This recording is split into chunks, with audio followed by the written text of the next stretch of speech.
Hello दोस्तों, आप सभी का स्वागत है हमारे यूट्यूब चैनल गिरी सर ऑनलाइन क्लासेस में। आज की हम इस वीडियो में बात करने वाले हैं बोर्ड मास पर आधारित प्रश्नों के बारे में, जो अक्सर कंपटीशन लेवल के एग्ज़ाम में पूछे जाते हैं। ठीक है, तो बोर्ड मास के प्रश्न को करने से पहले आप सबसे पहले अगर जो आप बोर्ड मास के बारे में नहीं जानते होंगे तो मैं आपको सिर्फ थोड़ा समय लूँगा आपको बताने में। और इस टाइप के प्रश्न को करना बहुत ही ज़्यादा आसान होता है। अगर आप नहीं जानते होंगे या किसी कारणवश आप कोई गलती करते होंगे तो आज की इस वीडियो में मैं आपके सारे डाउट्स को क्लियर कर दूंगा। जैसा कि हमारा जो बोर्ड मास होता है, देखिए बोर्ड मास का मतलब क्या होता है। बोर्ड मास में बी का मतलब होता है ब्रैकेट। क्या होता है? ब्रैकेट। ब्रैकेट का मतलब होता है कोष्ठक। ठीक है, तो आप सभी को पता है कि जो कोष्ठक होते हैं, कोष्ठक चार होते हैं। चार होते हैं। पहला होता है ये रेखा कोष्ठक। ठीक है, जो दूसरा होता है छोटा कोष्ठक। और और तीसरा हमारा होता है मझला कोष्ठक। और ये हमारा चौथा होता है बड़ा कोष्ठक। ठीक है, तो यहाँ पे देखिए बोर्ड मास से संबंधित जो भी प्रश्न होते हैं उसमें सबसे पहले हम लोग बोर्ड मास यानी कि ब्रैकेट को सॉल्व करते हैं, यानी कि कोष्ठक को हल करते हैं। देखिए कोष्ठक में चारों में से कोई भी कोष्ठक आ सकता है, या तो चारों एक साथ आ सकते हैं, या दो आ सकते हैं, या तीन कोष्ठक एक साथ आ सकते हैं। ठीक है, तो यहाँ पे देखिए सबसे पहले हम लोग कोष्ठक को हल करते हैं, यानी कि बोर्ड मास में बी का मतलब ब्रैकेट। ब्रैकेट यानी कि जहां भी आपको कोष्ठक दिखेगा सबसे पहले आप उसको हल करेंगे। तो आइए हम इस टाइप के क्वेश्चन को सॉल्व करना सीखते हैं। तो जैसा कि हमारा क्वेश्चन है 5/10 × 10 × 4 प्लस 4/4 × 10 माइनस 10 - 4 भागा 16 × 4 है। ठीक है, तो इसे हमें सॉल्व करना है। तो यहाँ पे देखिए ये यहाँ पे 5 भागा, जहाँ पे आपको कोष्ठक दिख रहा है सबसे पहले आप कोष्ठक को हल करेंगे। ठीक है, अब देखिए कोष्ठक के बाद हल करने के बाद हम लोग ऑफ करते हैं। ऑफ का मतलब होता है का। यहाँ पे ऑफ का ओ का मतलब है ऑफ, और ऑफ का मतलब होता है का। और का आप सभी लोग जानते हैं अर्थ क्या होता है, गुणा होता है। ठीक है, तो यहाँ पे देखिए ये 10 हो गया, फिर गुणे 10 × 4, फिर प्लस 4/4 × 10 माइनस।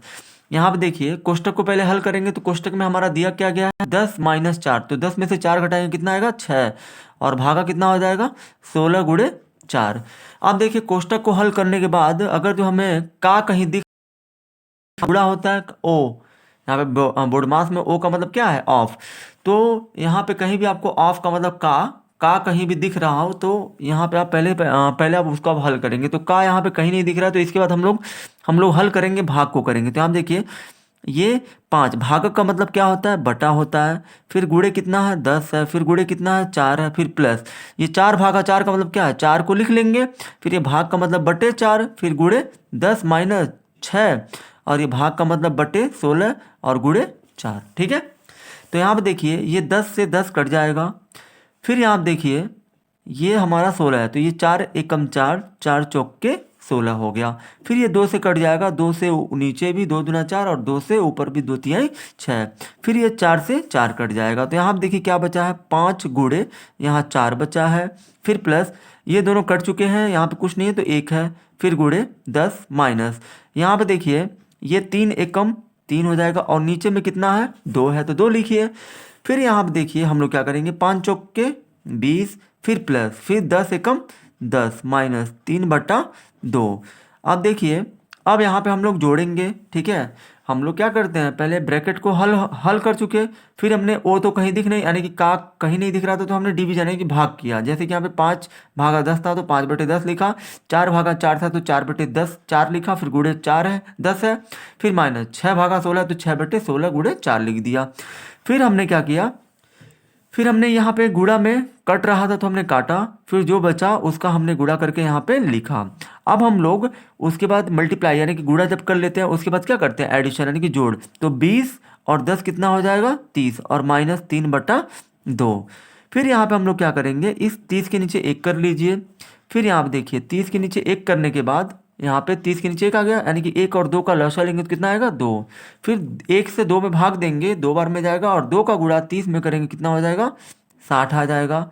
फिर यहाँ पे माइनस है तो माइनस, फिर 2 से 2 में भाग देंगे 1 बार में गया, 1 का गुणा 1 में करेंगे तो 1 आ गया, 60 में से 1 गया कितना आ गया 59, यानी कि 59 बट नहीं सॉरी, यहाँ पे 3 है।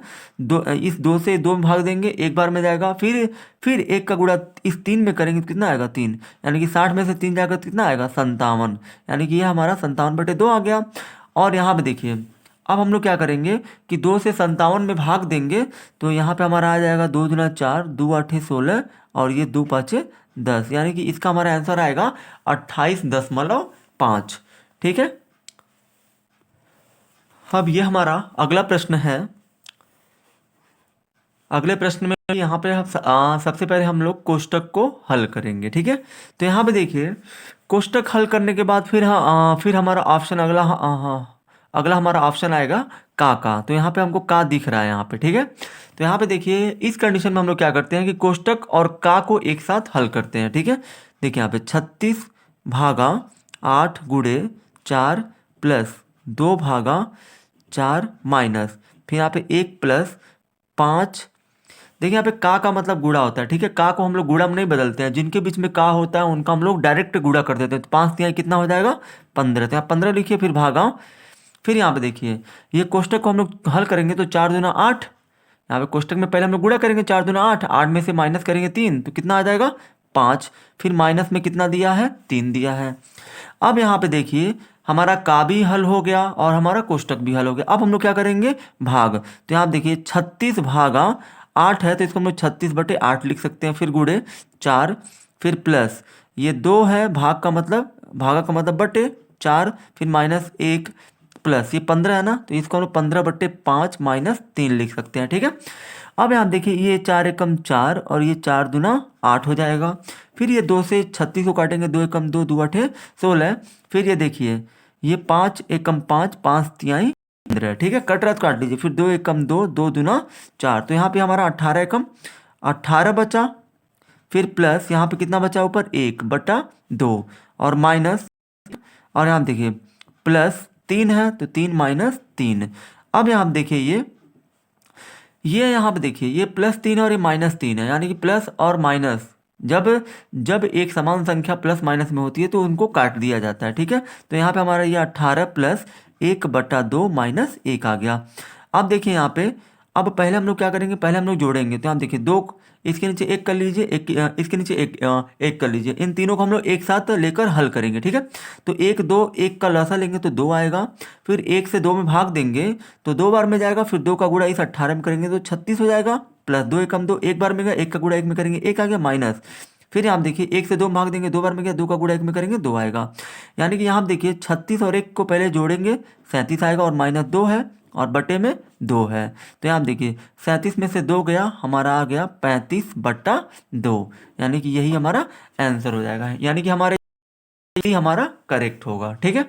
अब आइए हम नेक्स्ट क्वेश्चन की बात करते हैं जो बहुत ही ज़्यादा जरूरी है। अब हमारा अगला प्रश्न है 7.2 प्लस कोष्टक में 8.4 भागा 0.12 गुणे 0.2 कोष्टक बंद -5 गुणे 3 भागा 0.05 प्लस 3 का मान क्या होगा। तो यहाँ पे देखिए सबसे पहले हम लोग इस टाइप के क्वेश्चन में हम लोग क्या करेंगे, सबसे पहले हम लोग कोष्टक को ही हल करेंगे, जैसा कि बोर्डमास के रूल पे ये भी एकदम होगा। ठीक है।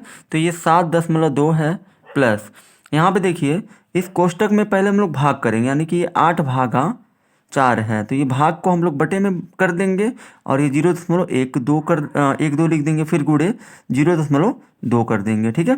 फिर माइनस ये 5 गुणे 3, फिर भागा, यहाँ पे देखिए ये यहाँ पे भी भाग है तो इसको आप ऐसे ही लिखिए। ठीक है। देखिए मैं आप सभी को स्टेप बाय स्टेप बता रहा हूँ कि इसको मतलब प्रॉपरली इसको हल कैसे करते हैं। ठीक है। तो यहाँ पे देखिए 7.2 प्लस यहाँ पे देखिए हमें क्या करना है 0.12 से 8.4 में भाग देना है। तो यहाँ देखिए दशमलव के भाग का नियम ये होता है कि जिन दो संख्याओं के बीच में दशमलव है, जैसे 8.4 है, यहाँ पे 0.1 है, इसमें दशमलव के बाद 2 स्थान है, इसमें दशमलव के बाद 1 का स्थान है, तो आप क्या कर लीजिए इसमें 1 0 बढ़ाकर स्थान को बराबर कर लीजिए।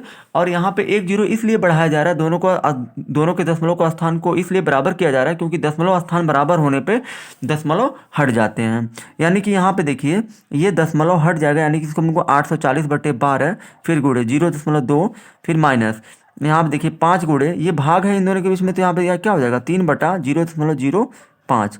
फिर आप देखिए नीचे दशमलव के बाद 2 अंक है, ऊपर दशमलव नहीं है, तो क्या करिए नीचे दशमलव के बाद जो 2 अंक है ऊपर 2 जीरो बढ़ा दीजिए, तो ये दशमलव इसका हटा हुआ माना जाएगा। ठीक है, अब यहाँ पे देखिए 7.2 प्लस, अब यहाँ देखिए 12×7=84, यानी कि ये आ गया 70, 70 गुणे 0.2 और माइनस ये देखिए यहाँ पे ये 5 गुणे ये 300 और ये बटे में, यहाँ पे देखिए दशमलव हट गया, दशमलव हट जाएगा तो 0.05 हो जाएगा, और ये 5 के पहले जीरो कोई वैल्यू नहीं होती, जीरो को हटा दीजिए, +3। फिर ये देखिए 5×6=30, 60 आ गया। फिर आप देखिए 7.2 प्लस 70 का गुणा 0.2 में करेंगे तो 140 आएगा। दशमलव का स्थान 1 है तो यहाँ पे दशमलव लग जाएगा यहाँ पे। ठीक है, फिर यहाँ देखिए माइनस ये 5 का गुणा 60 में करेंगे 300 आ जाएगा और +3 हो जाएगा। अब यहाँ पे हम लोग क्या करेंगे, जो जो प्लस है उनको जोड़ लेंगे, 7.2, 14.0 और 3 को जोड़ेंगे, यानी कि यहाँ पे हम लोग 7.2 यानी कि 14.0 और 3 को जोड़ेंगे। ठीक है, 3 में दशमलव नहीं है तो 3 के बाद दशमलव बढ़ा के 0 बढ़ा लीजिए, 2 हो जाएगा, 7×4 11, 11×4 14 और यहाँ पे आ जाएगा ये हमारा आ जाएगा 24.2 माइनस 300। अब देखिए यहाँ पे 24.2 में से 300 नहीं घटेगा तो उल्टा घटाएंगे, यानी कि 300 में से 24.2 को घटाएंगे। तो यहाँ पे देखिए 300 में से हम लोग क्या करेंगे 24.2 को घटाएंगे, ऊपर दशमलव नहीं है तो घटाना है, तो ये 3 इसको देगा, तो यहाँ पे हो जाएगा 10, 10 में से 2 गया, यहाँ पे आ जाएगा 8 और यहाँ पे बचेगा 9, 9 में से 4 गया 5, 9 में से 2 गया 7 और यहाँ पे बचेगा 2, यानी कि इसका आ जाएगा 275.8। लेकिन आपने उल्टा घटाया है इसलिए माइनस लग जाएगा, क्योंकि जब भी उल्टा घटता है तो माइनस लग जाएगा, यानी कि इसका हमारा आंसर होगा -275.8, यानी कि हमारा ऑप्शन बी सही हो जाएगा। ठीक है, तो दोस्तों आपको अगर मेरी वीडियो अच्छी लगी होगी तो वीडियो को please like share subscribe and comment करके ज़रूर बताइएगा कि आपको वीडियो कैसी लगी।